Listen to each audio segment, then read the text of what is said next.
그 봄이 되니까 참 나물도 많이 나오고요. 그렇죠? 예. 그 어디 가보니까 두릅이 막 이렇게 올라오고 있더라고요. 요만큼씩 막 두릅이 올라오고 있더라고요. 아이고야 좋다 그런 생각을 했었는데요. 네. 아무튼 봄이 참 좋긴 좋습니다. 네. 오늘은요 사순절 5번째 주일입니다. 이제 다음 주면 6번째 주일이고 종료주일이 되죠. 그리고 주보에도 있습니다만은 한 주간 동안은 이제 고난주간이 될 것입니다. 그리고 그 다음 주가 되면 이제 부활주일이 되겠죠. 네. 이렇게 시간은 그때그때에 맞추어서 잘 이렇게 움직이고 진행되고 있습니다.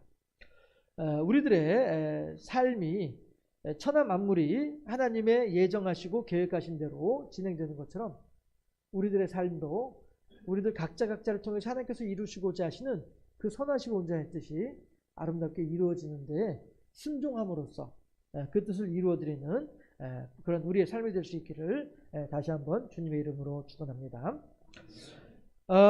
온 세상의 창조주는 하나님이십니다.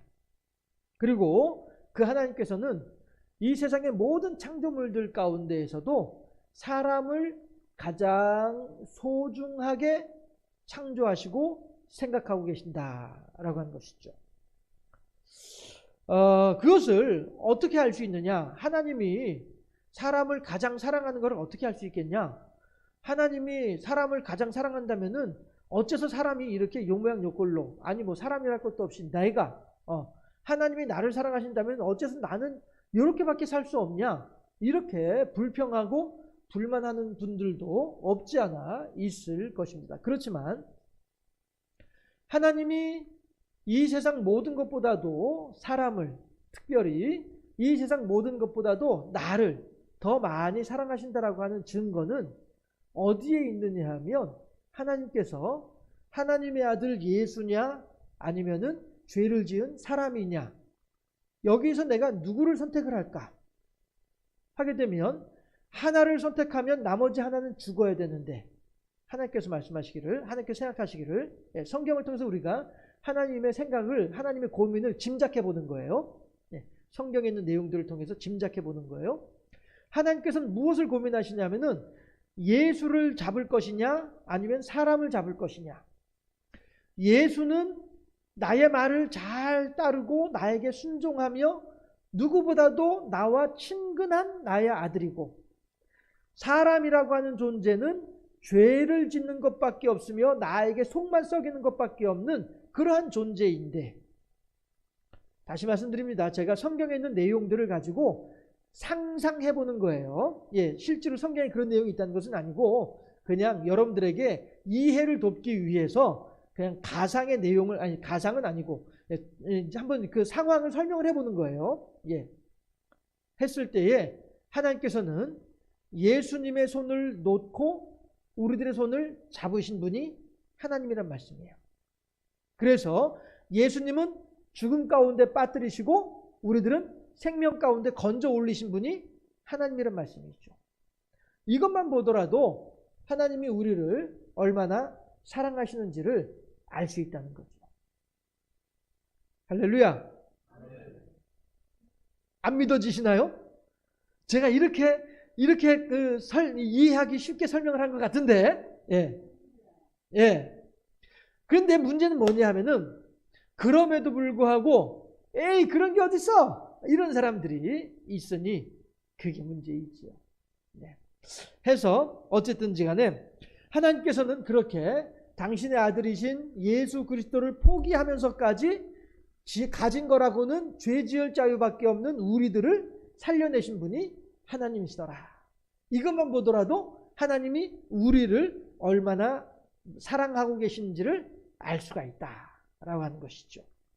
오늘 우리가 함께 읽었던 시편 103편은 바로 그러한 하나님을 향하여서 찬양하고 있는 그러한 노래이기도 합니다. 그런데 우리가 오늘 함께 읽었던 본문의 내용은 그 가운데에서 하나님은 이렇게 우리들을 사랑하시는데 우리들은 어떠한 모습인가? 이 부분을 이야기하고 있는 내용을 오늘 본문으로 잡아보았어요. 무슨 말씀인지 이해가 되시죠? 시편 103편의 전체적인 내용은 하나님이 우리들을 너무너무 사랑하시니 우리도 참 하나님께 감사합니다 라고 하는 그러한 내용이지만, 그 가운데 우리가 오늘 본문으로 잡은 103편의 12절부터 18절까지 있는 말씀의 내용들은, 그런데 우리들은 이리도 우리들을 사랑하신 하나님인데 우리들은 하나님을 어떻게 생각하고 있을까? 이 부분에 대해서 얘기하는 내용이 오늘 우리가 함께 읽었던 본문이다 하는 것이죠. 그래서 오늘 본문 14절을 한번 같이 합독해 보도록 하실까요? 본문 14절 말씀 함께 합독합니다. 시작. 이는 그가 우리의 체질을 아시며 우리가 단지 먼지뿐임을 기억하심이로다. 아멘. 하나님은요, 우리가 얼마나 나약한 존재인지를 알고 계세요. 하나님은요, 우리가 단지 먼지일 뿐이다. 하찮은 존재, 쓸모없는 존재, 도리어 해악을 끼치는 존재. 요즘 미세먼지 때문에 말이죠. 얼마나 그래요. 그런데 여러분들 그거 아시나요? 요즘의 미세먼지 상황보다 1988년도 미세먼지가 더 안 좋았다는 거. 네. 그래서 제가 지금도 그걸 기억을 하고 있는데, 그 국제올림픽위원회에서 한국에다 그때 이제 한국 일본 같이 했었잖아요. 올림픽을. 월드컵이 아니라 88년도 한국 올림픽 할 때 IOC에서 그거 얘기한 적도 있었어요. 너희들 한국 정부에다가 한국 IOC 위원회에다가 IOC에다가 먼지 공기 대책을 강구해라. 그러지 않으면 올림픽 할 수 없다. 이런 내용으로 통보했던 것이 뉴스에 나오기도 했었어요. 그래서 이렇게 자료로 보더라도 지금 미세먼지 수준보다 그때 그때 그 대기 오염의 수준이 더 심각했었다라고 하더라고요. 근데 아무튼 그때는 그런 데까지 신경 쓸 만큼의 마음의 여유들이 없었던 것이고, 지금은 생활 수준이 높아져 가지고 이제 이런 것들에 대해서 신경 쓸 수 있는 그런 여유가 생겼다라고 하는 거죠. 어쨌든 좋은 세상이 된 건 분명해요. 어쨌든 좋은 세상이 된 건 분명해요. 어쨌든 이렇게 먼지라고 하는 것이 사람에게 있어서 해악을 끼치는 것밖에 안 된다는 말씀이죠. 저는 어렸을 때 한번 그런 상상을 한 적이 있었어요. 사람이 이렇게 왔다 갔다 하면서 공해 물질을 많이 이렇게 쏟아내고 이렇게 하면은 오랜 세월이 흐른 뒤에는 이 지구 표면에 먼지가 꽉 덮이는 건 아니야? 뭐 한 1m, 2m씩 먼지가 꽉 덮여 있는 건 아니야? 뭐 이런 혼자 어렸을 때 상상을 해본 적도 있었습니다만은, 아무튼 우리들은 이렇게 먼지와도 같이 연약한 존재란 말씀이죠. 시편 103편 14절의 말씀을 보면 우리들은 이렇게 먼지와도 같이 무익한 존재일 수도 있고요. 우리들은 이렇게 체질이 나약한 체질이더라 라고 하는 것입니다. 이게 우리들의 모습이에요. 그래서 우리들은 스스로 죄의 늪에서 벗어나지 못해요. 그리고 오직 누군가가 나를 건져내 주기만을 바랄 수밖에 없는 이런 상태가 우리들이더라 라고 하는 것이죠. 그랬을 때에, 이러한 때에 하나님께서는 마치 아버지가 자식을 긍휼히 여김같이 우리들에게 긍휼을 베풀어 주셔서 우리들의 죄의 삭슬 동이 서에서 먼 것 같이 멀리 옮겨주셨다라고 말하고 있는 것이 오늘 본문이더라라고 하는 것입니다. 13절 말씀 한번 보실까요? 13절 합독합니다. 시작. 아버지가 자식을 긍휼히 여김같이 여호와께서는 자기를 경외하는 자를 긍휼히 여기신다고 하는 거예요. 그렇게 하면서 12절에서는 뭐라고 하냐면은 동이 서에서 먼 것 같이 우리의 죄과를 우리에게서 멀리 옮기셨다라고 얘기를 하고 있는 것이죠. 12절, 13절, 14절을 저는 지금 반대로 역으로 생각을 했어요. 14절에서 하나님은 우리의 체질을 아시고 우리가 단지 먼지뿐임을 알고 계시기 때문에, 그래서 어떻게 해요? 13절에서 아버지가 자식을 긍휼히 여김 같이 우리들을 긍휼히 여겨 주셨다는 말씀이에요. 그 결과가 뭐예요? 12절에서 우리들의 죄과를 동이 서에서 먼 것 같이 멀리 옮겨주셨다는 거죠. 죄과가 뭡니까? 죄의 결과잖아요. 그렇죠? 그래서 우리들의 죄의 결과는 뭐예요? 죽음이죠. 죄의 삭은 죽음이니까. 그래서 우리들은 우리들의 죄로 말미암아 죽을 수밖에 없는 존재였음에도 불구하고 하나님께서는 우리들의 체질을 아시고 우리가 단지 연약한 먼지뿐인 만큼 나약한 존재인 것을 알고 계시기 때문에 우리들을 긍휼히 여겨 주셔서 우리들의 죄과를 멀리 옮기셨다는 거죠. 시편 103편의 12절부터 14절 말씀을 이렇게 정리를 할 수가 있습니다. 그런데요, 우리들은요, 하나님을 부를 때 뭐라고 불러요? 하나님을 부를 때 뭐라고 불러요? 아버지라고 부르잖아요. 그렇죠? 예. 우리들은 아버지라고 부르는 거를 쉽게 부르고 있어요. 그런데 성경에서는 사람이 아버지라고 하나님을 부른 경우는 없어요. 오직 예수님만이 하나님을 아버지라고 불렀고요. 바울이 예수님으로 말미암아서 우리가 이제 하나님을 아버지라고 부를 수 있게 되었노라 라고 할 뿐이지, 바울 스스로가 하나님이 나의 아버지시다 라고 하는 일은 없더라는 것이죠. 예. 해서 그만큼 성경에서는요, 요즘 이제 우리들이 생각하는 것이 아니라 성경이 쓰여지던 당시에, 그 당시에 사람들은 하나님을 아도나이라고 부르든가 아니면은 말을 하다가 뚝 끊어지게 끊고 다음 말을 하게 되면은 사람들은 지금 이 사람이 하나님을 이야기하는 거구나 라고 하는 것을 알 정도로, 예, 그렇게 하나님이라고 하는 말을 입에 내는 것조차도 조심스러워할 만큼 하나님을 경외하던 사람들이었더라라고 하는 것이죠. 그러니까 성경을 이제 서기관들이 성경을 이제 필사하다가도요, 성경을 쓰다가도 하나님이라고 하는 여호와라고 하는 글자가 나오게 되면은 가서 제 몸을 싹 씻고 옷을 새로 갈아입고 붓도 새로 가지고 와서 하나님이라고 하는 글자를 쓰고, 이렇게 했다라고 하는 거예요. 해서 하나님이라고 하는 이름을 부르지도 못하고 이렇게 하는 것이죠. 그래서 지금은 하나님이라고 하는 글자의 발음 자체가 없다고 하잖아요.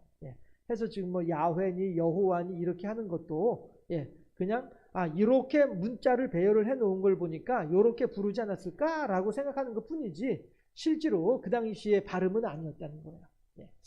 이 정도로 하나님의 이름을 부르는 것조차도 조심스러워하던 사람들이 성경이 쓰여지던 당시에 사람들의 모습이었더라라고 하는 것이죠. 그런데 이렇게 아버지라고 하는 호칭을 조심스럽게, 이게 그냥 조심스러운 것이 아니라 너무나도 소중해서 너무나도 귀해서 이래서 이제 그렇게 대했던 것이었는데, 그런데 다윗이 오늘 시편 103편 13절에서 뭐라고 해요?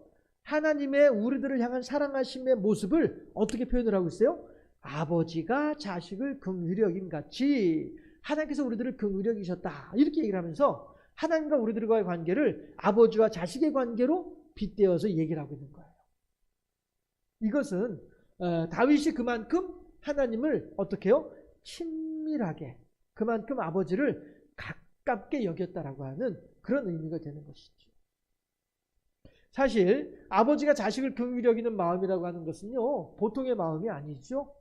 우리 옛날 어른들 하시는 말씀 중에도 사흘 굶어서 남의 집 넘어가지 않은 사람 없다라고 하는 말이 있죠. 그 말의 의미가 뭡니까? 오늘 시편 103편의 13절 말씀과 빗대어서 같이 그 말씀을 생각해 보면은요, 사흘 굶어서 남의 집을 넘어가는 사람은 왜 넘어가냐 하는 거예요. 배가 고프니 넘어가죠. 그런데 배가 고픈 것도 단지 내 배가 고파서가 아니라 집에 있는 내 가족들의 배가 고프니까 넘어가는 거란 말이에요. 내가 비록 도둑질을 하는 한이 있더라도 내 가족들을 긍휼히 여기는 마음, 이게 사흘 굶어서 남의 집을 넘어가는 그 아버지의, 그 가장의 마음이라고 하는 것이죠.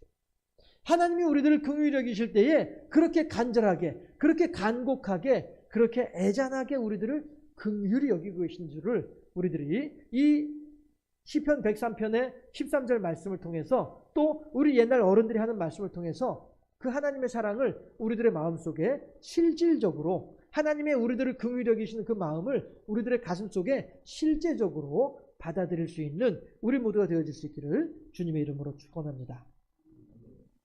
아버지가 자녀를 사랑하듯이 다윗은 하나님을 그렇게 사랑하고 하나님께서 우리들을 이렇게 사랑하고 있는 사실에 대해서 다윗은 알고 있었다라고 하는 의미가 되는 것입니다.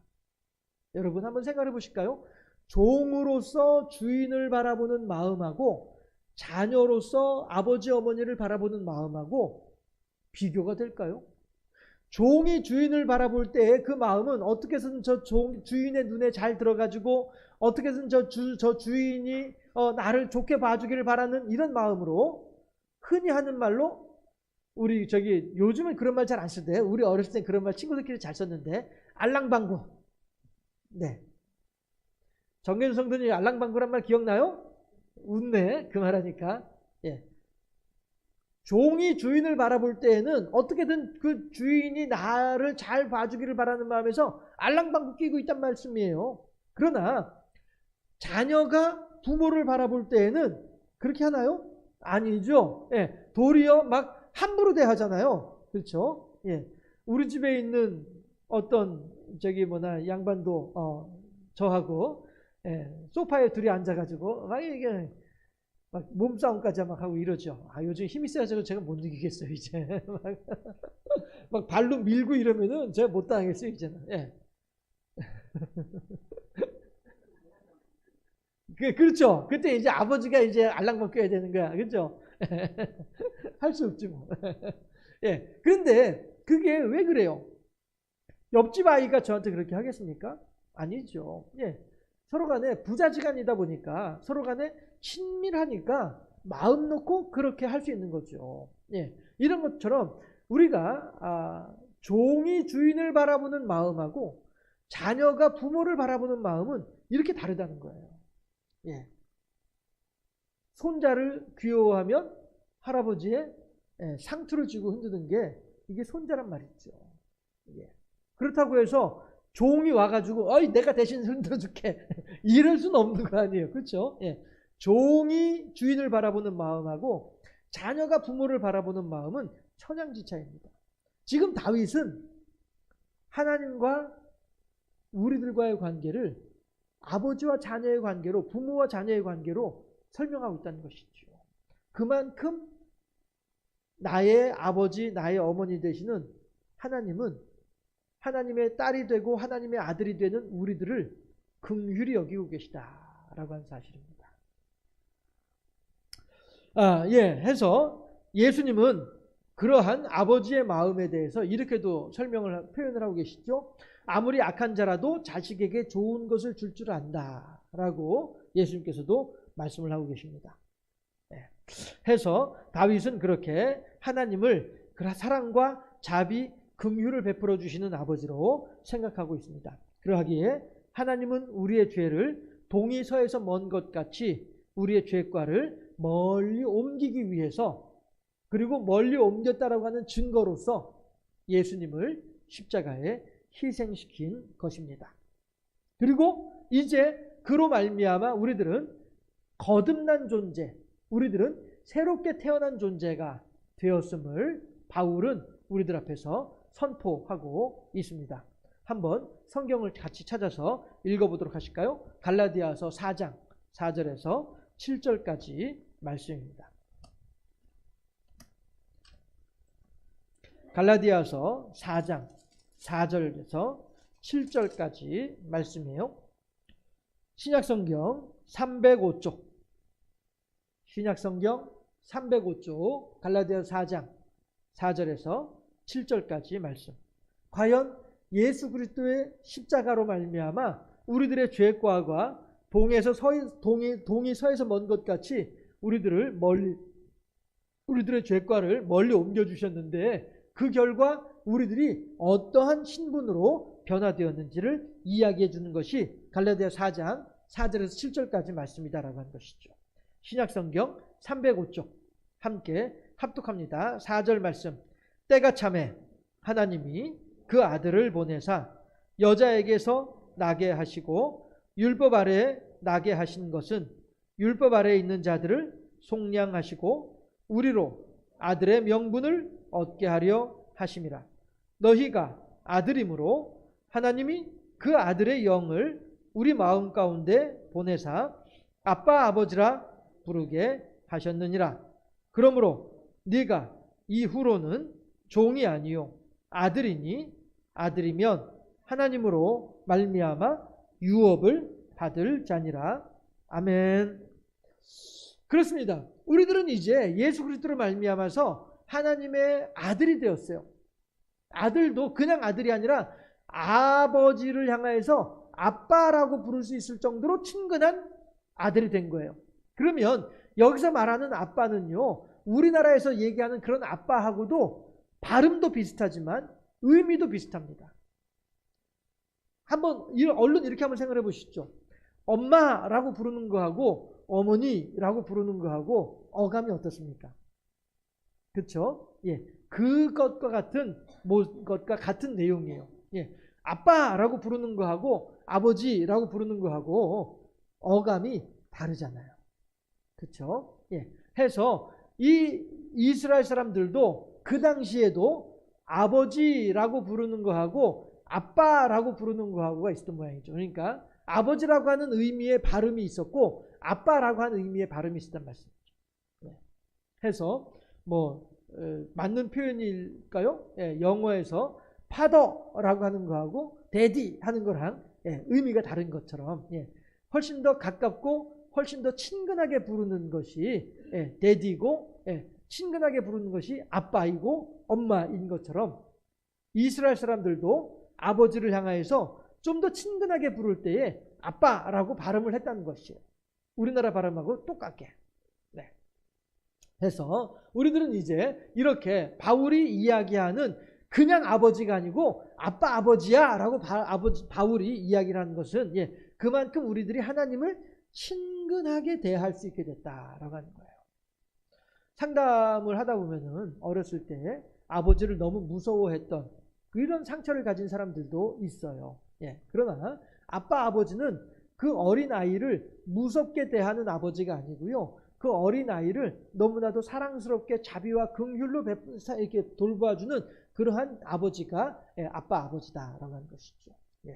해서 다윗은 바로 그렇게 바울은 그렇게 우리들에게 하나님이 아빠 아버지와 같은 친근한 존재가 됐다라고 갈라디아서에서 이야기를 하고 있고요. 다윗은 단지 죄의 문제를 가지고 이야기를 하고 있지만 예수님께서는 더욱더 근본적인 우리들의 정서의 문제까지 같이 만져주고 계신 분이 예수님의 십자가이다라고 하는 것을 갈라디아서를 통해서 시편 103편을 통해서 알 수 있다 하는 것입니다. 율법은 우리들에게 죽음을 가리키고 있지만은 복음은 우리들에게 하나님의 유산을 물려받는 하나님의 자녀다라고 말을 해주고 있습니다. 다윗은 이어서 우리들에게 경고하기를 우리들이 얼마나 연약한 존재인지에 대해서 결코 잊으면 안 된다라고 말을 하고 있습니다. 다만 하나님의 약속을 붙잡고 있어야 된다고 강력하게 말을 하고 있는 것입니다.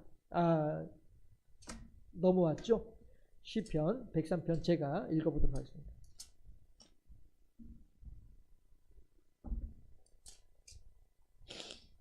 네. 15절에서 인생은 그 날이 풀과 같으며 그 영화가 들의 꽃과 같도다 라고 얘기를 하고 있습니다. 그런가 하면 17절 18절에서는 시편 103편 17절 18절에서는 여호와의 인자하심은 자기를 경외한 자에게 영원부터 영원까지 이르며 그의 공의는 자손의 자손에게 이르리니 곧 그의 언약을 지키고 그의 법도를 기억하여 행하는 자에게로다 라고 다윗은 시편 103편에서 우리들에게 권면하고 있습니다. 이게 뭐냐 하면 꽃과 같이 부족하고 연약한 존재이지만은 그럼에도 불구하고 하나님을 붙잡고 있게 되면 그는 영원한 존재가 될 수 있다라고 하는 내용인 것이죠. 이 시편의 내용을 통해서 다윗은 우리들한테 우리가 얼마나 연약한 존재인지를 결코 잊으면 안 된다라고 말을 하며 하나님의 약속을 붙잡고 있어야 된다라고 강권적으로 말하고 있다라고 하는 것입니다. 제가 어렸을 때 방학을 하게 되면 시골에 있는 할머니 댁에 가서 방학 기간 내내 있다가 개학할 때쯤 되면 다시 이제 서울로 올라오곤 하는 그런 생활, 그렇게 한 적이 있었습니다. 그러면 이제 완행, 어머니는 이제 특급 열차 타고 가라고 서울역에서 특급 열차 타고 가라고 차비를 주시지만 저는 용산역에 가서 비둘기 완행열차, 나중에 이제 비둘기라고 바뀌었지만요. 완행열차를 타고 조치원을 내려갑니다. 4시 5분인가에 출발하면요. 조치원역에 7시 30몇 분에 도착하는 그런 이제 완행열차를 타고 내려갑니다. 그러면은 중국민학교 2학년, 3학년 된 그 조그만 놈이 혼자서 기차를 타고 다니면서 얼마나 조갑증이 나겠어요. 그러니까 열차 이쪽 끝에서 저쪽 끝까지 계속 돌아다니면서 옆에 사람들 쳐다보기도 하고 막 이렇게 하면서 그렇게 조갑증을 내고 다녀요. 가방은 그냥 자리에다 놔두고서 자리에 앉아있지 않고 돌아다니는 거죠. 얼마나 심심하면. 그렇게 하면서도 기차가 설 때마다 꼬박꼬박 정거장은 쳐다보는 거예요. 전동 지났네? 아, 그러면 다음에 전이네? 그 다음에 조치원이다. 이거 이제 보고서, 왜냐하면 조치원역에서 내리지 못하면 안 되잖아요. 앞서 내려도 안 되고, 지나가서 내려도 안 되고, 딱 조치원역에서 내려야 되는 거죠. 기차표가 거기까지 끊어놨으니까. 그래야 내가 집에까지 갈 수 있죠. 할머니 집에. 왜냐하면 돈 다 써버렸거든. 과자 사 먹는다고. 버스 탈 돈이 없어요. 걸어서 가야 돼. 그렇게 어린 마음에도 그 조갑증이 나서 열차 이 끝에서 저 끝까지 계속 돌아다니면서 그렇게 놀면서도 불구하고 기차가 설 때마다 정거장은 꼬박꼬박 확인하는 거예요. 왜요? 내가 원하는 목적지에 정확하게 내리기 위해서 아무리 다른 데 마음 팔려 있다가도 그 시간이 되면은 정확하게 그것을 확인을 하더라라고 하는 것이죠. 그렇게 해서 저는 한 번도 실수하지 아니하고 조치원역에 내려가서 할머니하고 집에 들어가서 재밌게 놀다가 다시 또 올라오곤 이렇게 하긴 했었습니다. 우리는 모두 인생이라고 하는 여행을 하고 있습니다. 그렇지만 목적지가 천국에 내릴 것인지 아니면 다른 곳에 내릴 것인지에 대해서는 우리들이 결정할 일입니다. 그리고 또한 내가 지금 손에 쥐고 있는 기차표가 어디까지 가는 기차표인지도 우리들은 정확하게 확인을 하고 있어야 할 것입니다. 마찬가지로 다윗은 그러한 마음으로 그러한 의미로 하나님을 의지하되 우리들은 들의 꽃과 같은 존재이니 하나님의 약속을 의지해야만 할 것이다 라고 다 우리들에게 강권적으로 권면하고 있는 것입니다. 겉모습과는 달리 연약한 꽃이기에 더욱 하나님을 의지해야만 한다라고 권고하고 있습니다. 내가 내 인생이 행복할 수 있는 것은 내 인생이 복될 수 있는 것은 하나님께서 예수 그리스도를 통하여서 우리들의 죄과를 멀리 옮기신 것도 한 요인이지만 또한 우리들의 인생이 복될 수 있는 것은 이렇게 부족한 우리들을 하나님께서 그럼에도 불구하고 끝까지 사랑하시고 붙잡아주고 계시기 때문이다라고 하는 사실 또한 분명한 사실이다라고 하는 것입니다. 들의 꽃과 같은 우리 인생들이 하나님의 손길에 붙잡힌 바 될 때에 참으로 진정으로 화려하고 아름다운 꽃이 될 수 있음을 마음속에 깊이 새기시면서 하나님을 더욱더 사랑하고 하나님의 우리들에게 베푸신 은총에 대해서 더욱더 깊이 감사할 수 있는 복된 우리 모두가 되어줄 수 있기를 주님의 이름으로 축원합니다.